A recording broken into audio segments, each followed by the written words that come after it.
How would you like a 15% discount to my daily email, the stack of stuff, the show notes, discounts to the conference, all of that? All you need to do is text the word show to 33777. You'll get the annual subscription with a 15% discount to my daily email. You'll get the stack of stuff, the links to the show notes, discounts to the conference, and so much more.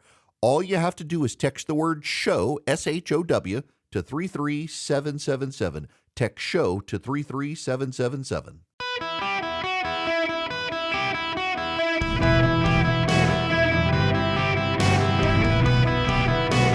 Welcome to the Eric Erickson Show podcast, Hour 3. Greetings, conversationalists. Welcome. It is Eric Erickson here across the nation. The phone number, 877-973-7425. Should you wish to be on the program, I am delighted to have you. You will recall the news from last year. Robert Card was a mass shooter at the end of October of 2023. He was in the military. The Associated Press has a report out. Sean Hodgson watched and worried as his best friend of nearly 2 decades unraveled. His former roommate and fellow U.S. Army reservist anger and paranoia were mounting. He had access to guns, and he refused to get help. So Hodgson did the hardest thing in his life. He sent a text about Robert Card to their shared Army supervisor. I believe he's going to snap and do a mass shooting, he wrote on September 15th. 6 weeks later, Card fatally shot 18 people at a bowling alley and a bar in Lewiston, Maine before killing himself. His body was found in a trailer after a 2-day search and a region-wide lockdown. I wasn't in his head. I don't know exactly what went on, Hodgson told the Associated Press last week in an exclusive interview, his first since October 25th mass shooting, but I do know I was right.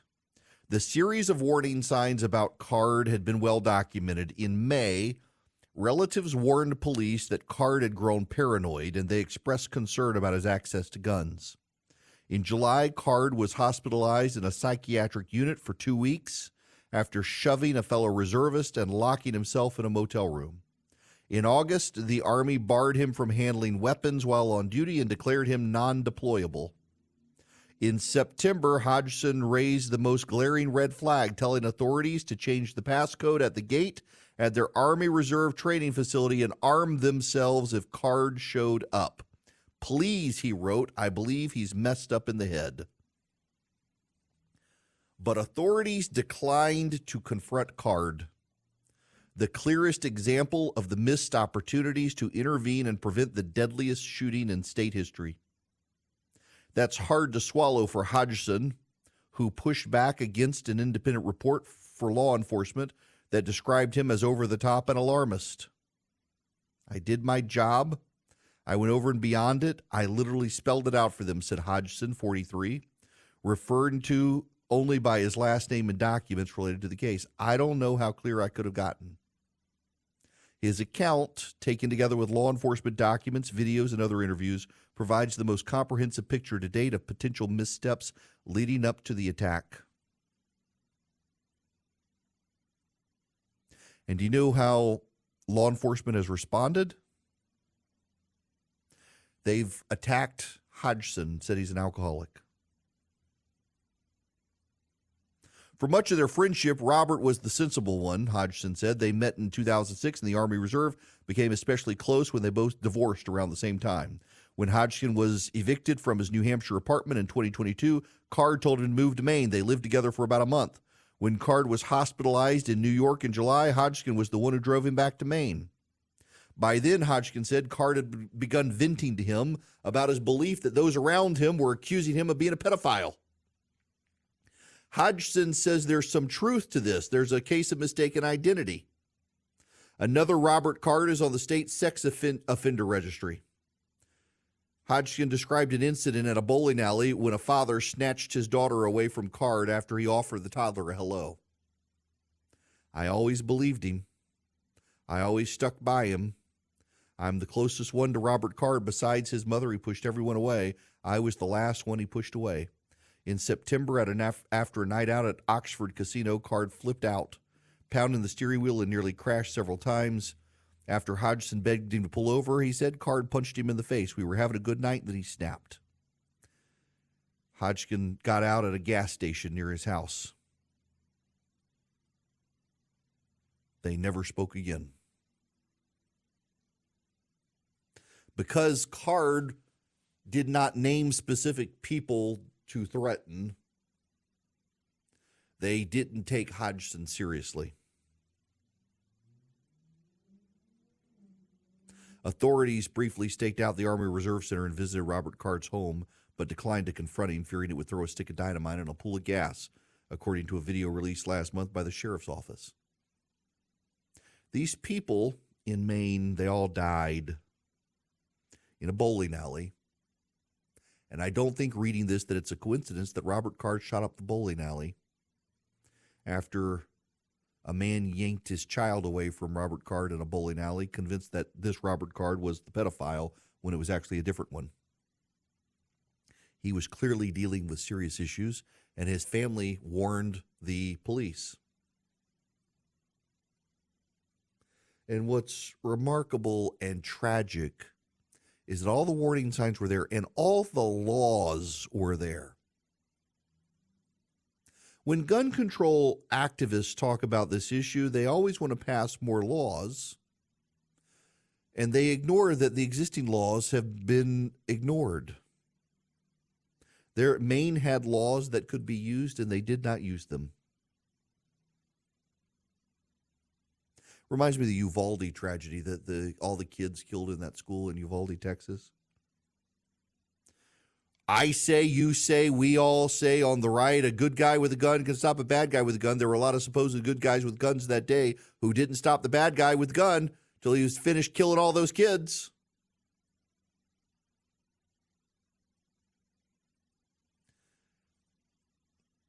We got a moral rot in this country. These problems are only getting worse. But, the remarkable thing to me, too, is how the left and the media handle these things. They want gun control. They want gun control. But notice the silence of the media after the mass shooting at the Iowa school. Only one child dead, tragedy, but could have been a lot worse. But it turns out the shooter was a member of the Alphabet Gang. So we've moved on rapidly from that, like Audrey Hale in the Covenant shooting. It's still dumbfounding to me that a media that prides itself on the First Amendment and they're the Fifth Estate and they're the watchdogs of democracy and the guardians of what is just and true had no intellectual curiosity enough to try to get a copy of Audrey Hale's manifesto. It was left to Steven Crowder to leak it, and then the media denounced him for leaking it. And it turns out Hale was just as screwed up as everybody thought and probably struggling with the effects of drugs used for transition, because Audrey Hale wanted to be Aiden Hale, wanted to change her sex or gender to be a boy. And the media that lectures us on dead naming people and using the personal preferred pronouns of people never once wanted to talk about Audrey Hale undergoing transitioning and testosterone injections and the like. Nope. We can't talk about that shooting anymore. Nope, got to move on. We need to find some crazy guy. Here comes guy in the military. Let's focus on that one. Oh, wait, somebody did all the things they were supposed to do to warn and raise the red flags, and law enforcement yet again dropped the ball. How many times do we hear that some shooter somewhere has been on the FBI's radar? They're always on the radar, and never in jail. How many people die because of it? You can blame the guns all you want, but it's the people who are the problem. The gun itself is an inanimate object. Only comes alive when there's a person with a finger on the trigger. And this person had his finger on the trigger and committed mass homicide in Maine And his best friend turned him in, did what he needed to do, filed the report, told him he's going to commit a mass shooting. Literally told them this guy is going to commit a mass shooting. Well, did he specifically name targets? Nope. Well, then we're not going to do anything about it. And then they decided to dismiss the guy who was the whistleblower and make him the bad guy.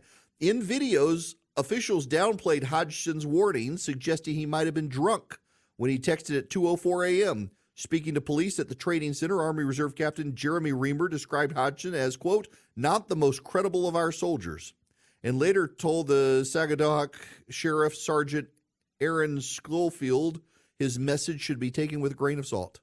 Hodgson was unaware of the comments until the AP told him. He acknowledged in a series of interviews that he struggled with PTSD and alcohol addiction, but said he wasn't drinking that night, was awake because he works nights, and was waiting for his boss to call. Hodgson acknowledged that he faces 2 criminal charges, one alleging he assaulted a woman in 2022 and another alleging he violated his bail conditions by possessing alcohol last month. He's in hot water for wrecking a military vehicle last summer, he said. But he said authorities should have taken him more seriously because of his relationship with CARD, his past training on threat detection and mitigation, and his previous work as a security officer at a nuclear plant. So you've got a guy who is Robert Card's best friend. He tells people, the best friend tells people, Robert Card has become so mentally unstable, he's going to commit a mass shooting. He tells the Army Reserve to change the passcode at the gate so Robert Card can't get in, and if he shows up, they need to be armed.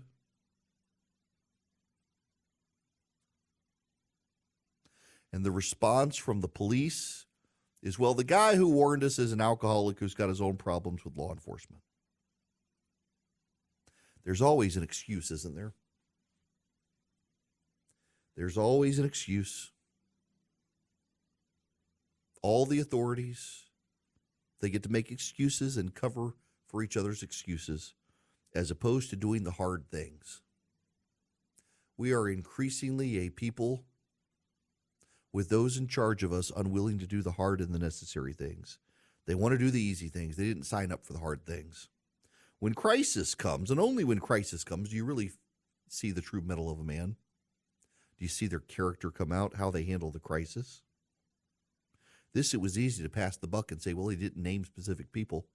He didn't do these specific things. I mean, the story here is larger than the story of this particular mass shooting, and it ties into Uvalde and so many other situations where the people in government, they don't want to do the hard things. The leaders don't want to do the hard things. They don't really want to lead. They want the position and the power. They don't actually want the responsibility that comes with it. And how many people are dead because in this situation, or the situation in Uvalde, Texas, the good men with guns refused to do what they should have done, and the people who wrote all the laws refused to use the laws to their advantage to prevent a mass shooting. We had the laws, we had the people, we had everything in place. And none of them stopped the bad guy with the gun. So the left solution, of course, is going to be just take away all the guns, which you're not going to do because you're not going to repeal the Second Amendment. This isn't going to happen. You know, there's an effort now underway by some progressive states to try to ban ammunition for AR-15s and claim only the military should have access to the ammunition. We can't ban the guns, but we can ban the bullets, so you can't use the guns. That's their strategy. But you know what? Here's the reality. Until you find a way to actually have the men in charge and the women in charge and the leaders in charge do the right thing, that is the hard thing, it doesn't matter. There are too many guns on the streets now. Nothing's going to change. The way we change this is to get people of better character and better integrity in positions of leadership, the people who actually don't want just the power, but embrace the responsibility and take it seriously.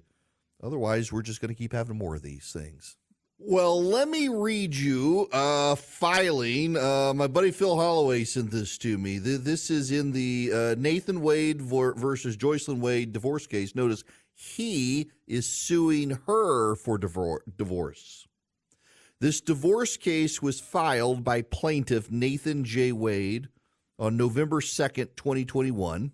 Since that date, Plaintiff has engaged in a pervasive pattern of what can only be described as a willful and deliberate effort on the part of plaintiff to withhold information and documents which are relevant to the instant divorce action and necessary for defendant to properly defend herself and assert her claims regarding alimony and equitable division of marital property.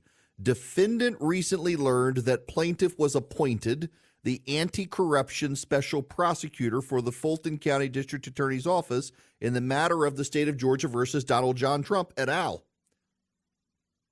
He was appointed on November 1st, 2021. As stated, plaintiff filed the instant divorce action from his wife of 26 years on or about November 2nd, 2021. Upon information and belief, plaintiff has earned no less than $500,000 in his role as special prosecutor in the criminal case against Donald Trump and his alleged co-conspirators. Plaintiff has not produced one single document evidencing this income. Plaintiff has not produced one single bank statement indicating where those funds have gone.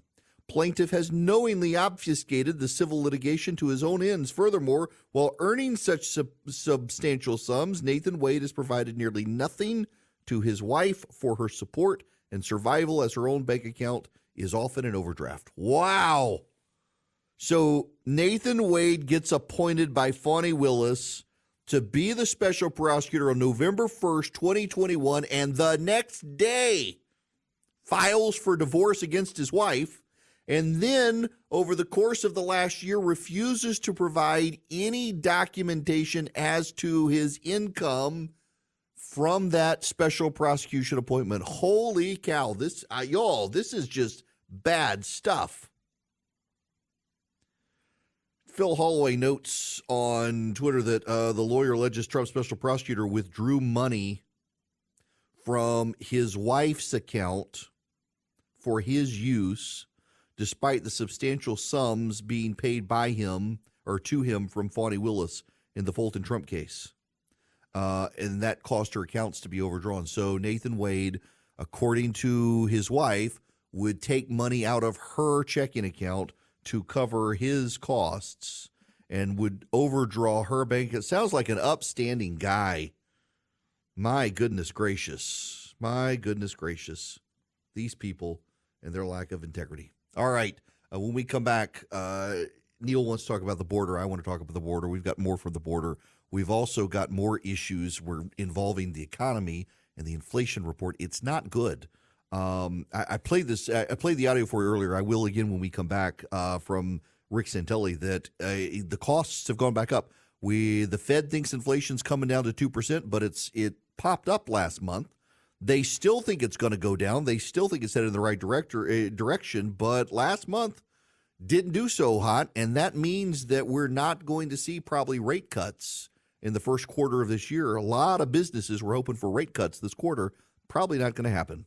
Take your phone calls, 877-973-7425. When we come back, I want to talk to Neil about the border, the legal versus illegal immigration problem, then get into this news on the economy. The undercurrents of the economy still aren't good, even as people in the administration still double down on the possibility of a soft landing. Hello, welcome. It's Eric Erickson here across America. The phone number is 877-973-7425. If you want to be on the program, if you want to subscribe to the daily show notes where all the stuff I'm talking about, you get it in an email right as the show starts so you can follow along. Text data to 33777. You get a discount following that link to subscribe. Great way to follow along with all the information. I don't want to tell you what to think, folks. I just want to give you the information so you can think for yourself. Now, let me go to Neil, who has been waiting patiently. Neil, welcome to the Eric Erickson Show. How are you? I'm very well, Eric. Thanks for calling. What's going on? I've been listening to you for a while, and if I do suddenly disappear, I am a chauffeur and I may get requested. But anyway, I just wanted to touch on 37 years ago, I married an American lady. We were down living in Harlingen, Texas, which is right down on the Mexican border. And I understand fully what's happening down there. I did at the time work for Continental Airlines down there. And we would see the coyotes bring these people across, and the Border Patrol would catch 500-600 a week back in those days. Now they catch 500 or 600 a minute. But being from Australia, I had to apply for a green card before anybody would employ me. I went to immigration, filled out all their paperwork, paid their $1,000, and then I got an interview time. Well, the guy, I don't know what his name was, Billy Smith or whatever it was going to meet us at 10 o'clock on Tuesday, the 20th or whatever. Anyway, we turned up and we were taken into a very nicely furnished, like a boardroom. We sat down. He sat down on the other side of the table. He's looking at all the paperwork and everything else. And then Mr. Smith, or whatever his name was, stood up. He leant across the table, pointed his finger in my face, and he said to me, almost word for word, if we find out this is a marriage of convenience, we will deport you back to Australia so quick you won't believe it. What's happened? Why is that not happening now with all these people? I don't get it. Yeah, it should. It is a willful policy choice by the Democrats. And again, I got to tell you, Neil, I'm buying into this theory that they don't necessarily want them here to replace us as workers or replace us as part of their coalition. They want them here when they see the decline in the Electoral College in California, New York, Illinois. They need to get as many of those illegal immigrants there and be counted for the census in 2030 to preserve their voting power. Yeah. I couldn't believe. My wife and I walked out of that meeting and we just looked at each other and said, what was that all about? We couldn't believe it. Yeah, and it's got to be frustrating to you who went through the process to watch people just be able to walk across the border. Yep, yeah, exactly. The other thing I wanted to quickly, and obviously there's an answer to it, all these young guys that are coming over, they're obviously military age. Why can't they sort of say to these guys, come over here, read this real quick. You're going to be signed up now for the military to support the United States. You want to be here. You're going to fight for this country, aren't you? Just sign here. Rather than, if they don't want to sign that, well, guys, guess what? You just came over from over there. You've got a choice. You can go back over there or you can sign this paper and sign up for 5 years. Why? The military are complaining they're not getting the numbers anymore. Yeah. As a matter of fact, that was a story of the stack of stuff today. The Army recruitment is abysmal. So tell these guys fight for 5 years. We'll give you citizenship, and do it that way. I don't necessarily have a problem with that. Although some of them, I don't know that we want fighting. Give them arms, and I still think we're seeing some of the sleeper cells come across. But it's a great point. Yeah. It's so deeply frustrating. And Neil, can I just say, I could just listen to you talk all day. I love Australian accents. All right. G'day, mate. And one last one. Everybody wants me to say it. And one last thing. The Trump and all this, Republican and Democrat thing, back home in Australia, you don't vote for a guy. You vote for the party. Why are we saying Trump and Biden? Why isn't it you're voting for the Democratic Party or you're voting for the Republicans? Forget about the guys and the names and everything else. Different tradition. We may use the Australian ballot here, but it's the different tradition of you're voting for the individuals instead of the party. In some states they used to do that, where you could check a box, I'm voting Republican or I'm voting Democrat. Texas, even up until about 4 years ago, did that. And I got to let you go there, Neil, with the background noise. But, in this country, most states, by default, you pick the individual and not the party. And frankly, at this point, the parties matter less and less. The parties at this point really don't do much other than what they fund the convention and they pay for the ground game in the general election. But the campaign finance reform over time has just weakened the parties pretty dramatically. All right, I got to get back to the economy now. I want to play you this again. This is from Rick Santelli this morning on CNBC, puts it in perspective. If you take core CPI, the actual index, which is seasonally adjusted, the read there is 313.216. That probably doesn't mean anything to you. It means something to me. That's the highest it's ever been. It's ever been. Now remember, Bureau of Labor Statistics brings out this number. Go to their website.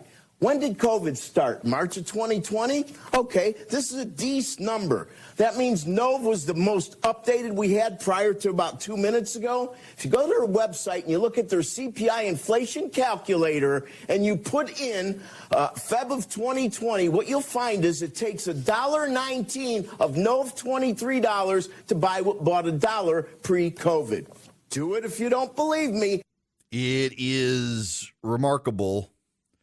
We can't tamp down inflation. No, you know the most remarkable part of all of it, honestly, if we're honest, the United States is the tallest midget in the room. Our economy is doing way better than other countries. There was a report out overnight, I think, Justin Trudeau is taking a $100,000 vacation to the Caribbean at a time that people in Canada are financially suffering and inflation is through the roof in Canada as well. It is continuing to be bad out there. And their lectures, do you know that what the Democrats are actually telling themselves right now? They're actually telling themselves, and anyone who will complain, that it's unfair. It's actually the media is the problem, and the media is advancing the MAGA agenda. The media is advancing the MAGA agenda by talking down the economy. Alexandria Ocasio-Cortez was in a hearing today. I want to play you part of her opening statement. I don't want to play the whole thing. It's a little unhinged, but you need to listen to part of this. Her complaints. Listen. Witnesses, I'm glad to be back for our first hearing of 2024. In the words of Yogi Berra, it's like deja vu all over again. Once again, for at least the fifth time in this Congress, our colleagues across the aisle have gathered us here to discuss how the Biden administration needs to do more for the offshore oil and gas industry. Not for the first time, not for the second time, not for the third time or fourth time, but for the fifth time. At today's hearing, we'll hear about how the Biden administration's plan to ramp down offshore oil and gas leasing is hurting our, quote, energy security and economic futures. But notably absent from those arguments are whose security and whose economic futures. Oil and gas companies already control more than 12 million acres of federal waters in the Gulf of Mexico. Over 75% of the lease industry holds remain unused. To my disappointment, it's clear that we will be locked into decades more of oil and gas development, and the United States is already, including under the Biden administration, producing record amounts of oil. She goes on from there. And she actually claims that the production of oil and gases is hurting our security. Now, it is absolutely true. The Biden administration is producing more oil at this point. They can't really brag about it because it makes the left mad. But it's true. They actually are. They've now surpassed Trump. Trump had set the record, and now Biden is surpassing Trump. But yet 75% of the leaseholds in the Gulf of Mexico are unused by the oil and gas industry because the Biden administration also promised to eradicate the use of oil and gas. So the oil and gas companies aren't investing in the leases to be able to extract more because the cost of production, it takes 20 years to get your money back. And they're not doing it. What's notable is that inflation is higher than the 3% whatever it is because of energy prices. You extract that to get core CPI, which is up more than 2%, up more than 3%. But you add in energy, it's up even higher. And now with the Red Sea being blockaded by the Houthi, it's causing more instability in oil and gas prices. And we're having a massive, massive spike in cold temperatures headed in this country down to the eastern seaboard. I mean, just think about this. Let me give you my weather forecast in middle Georgia. The high tomorrow is going to be 65 degrees here, and they're expecting tornadoes in middle Georgia. Then Saturday, it's 52. By Wednesday, it's 38 for the high. The low tonight is going to be 40 degrees where I live. By Wednesday, the low is going to be 16 degrees. Now, for those north of me in Atlanta, an hour up the road, it's going to be 12 degrees on Wednesday night. You go further north, it gets even worse. You get to Iowa, it's going to be negative. The temperatures are going negative. A massive, massive wave of cold air, the polar vortex or whatever they call it, is blowing through. Now, keep in mind, the other day, those of you up in Connecticut listening, I mentioned that the natural gas terminal outside of Boston that supplies overflow natural gas into the energy sector for all of New England, it's shutting down. And there aren't enough natural gas pipelines into New England to offset that supply. This massive cold temperature that's coming could shut off your power. In Texas, I don't know that the Texas power grid is ready for what's coming. It's going to be cold all over the country. It's going to be really, really cold. I mean, Las Vegas, Nevada is going to be below freezing. I'm looking at Sedona, Arizona of 21 degrees. It's remarkable that we've got people like Alexandria Ocasio-Cortez at a time of high inflation, at a time that people are burdened by these costs. She wants to get rid of more natural gas and oil, which is going to drive up the cost of energy even more, which is going to drive up inflation even more. They don't have an answer for it. Progressivism is a constant paradox of insanity. They don't have an answer for the solutions or for the problems. They have no solutions to the problems we're facing when it comes to energy. They say get rid of oil. We're going to get rid of tires. We're going to get rid of a lot of fabrics. We're going to get rid of plastic bottles. We're going to get rid of a lot of stuff that depend on fossil fuels. It's not just your car that depends on fossil fuel. There's so much of our economy that does. They're never going to be able to get rid of it. It's an easy thing for them to campaign on, but getting rid of it drives up all sorts of prices and also drives up all sorts of costs. And Bidenomics just means ongoing provoked inflation. It's not helping anybody. Greetings and welcome. It's Eric Erickson here. The phone number is 877-973-7425, except you're pretty much out of time to be able to call in. I want to raise your awareness of an issue. I have a number of friends. I'm an adult, kind of. The scales fall off your eyes. The number of friends I have who are regular users of marijuana would have never guessed.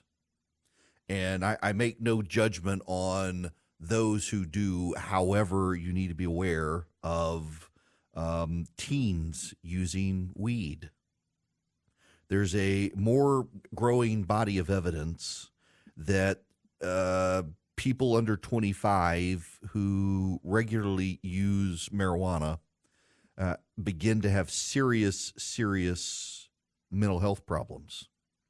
Now, you can't blame marijuana as the only problem, but actually growing body of research shows that there is a tie into current strains, particularly if vaping marijuana is extremely potent. Even one psychotic episode following cannabis use is associated with a 47% chance of a person developing schizophrenia or bipolar disorder, the risk being highest for 16 to 25-year-olds, and higher, listen to this, it is the risk of developing schizophrenia or bipolar disorder among 16 to 25-year-olds is higher for using marijuana than amphetamines, hallucinogens, opioids, and alcohol. The high concentration THC that's available now in for example, vapes, it is causing mental health issues for kids under 25. And the reason, there's a very specific reason. It's because human brain development, even though your body stops growing around the age of 18 or so, your brain does not stop development until 25. And there's a growing body of research that the high-strength cannabis that is readily available now. When people under the age of 25 use it, it really screws up the development of their brain. They profile a guy named Braxton Clark from Georgia.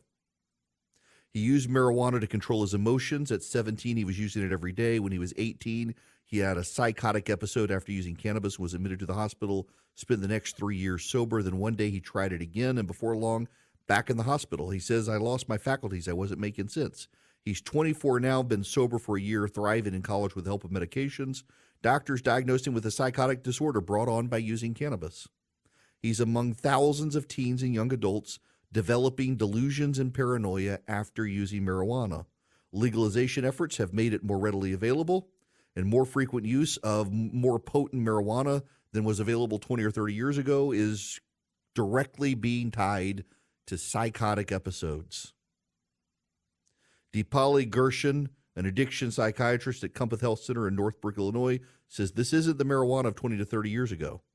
Up to 20% of her caseload in patients is from those who she suspects have psychotic episodes from use of high-strength marijuana. It is more prevalent, more readily available, more legal. It is readily available in a lot of states where a recreational marijuana has become legal, let alone medical marijuana. And if you're in your 30s, 40s, 50s, and you're engaging with marijuana, okay, but you do need to understand the growing body of evidence for people 25 and younger. It's a big red flag for mental health issues, delusions, paranoia, development of bipolar disorder, development of schizophrenia is huge. And think about this. The research at this point is so compelling that kids who regularly use high-strength THC marijuana in their late teens and early 20s have a greater likelihood of developing schizophrenia, bipolar disorder, and other psychoses than those who use methamphetamines and opioids, because their brain is still developing and marijuana impacts that portion of their brain. Just keep that in mind. New research in the Wall Street Journal today. It should alarm parents in particular. And I know a lot of people have kind of treaded lightly on this issue, and I do too, admittedly. But when it comes to teens, big red flag out there about their engagement with this.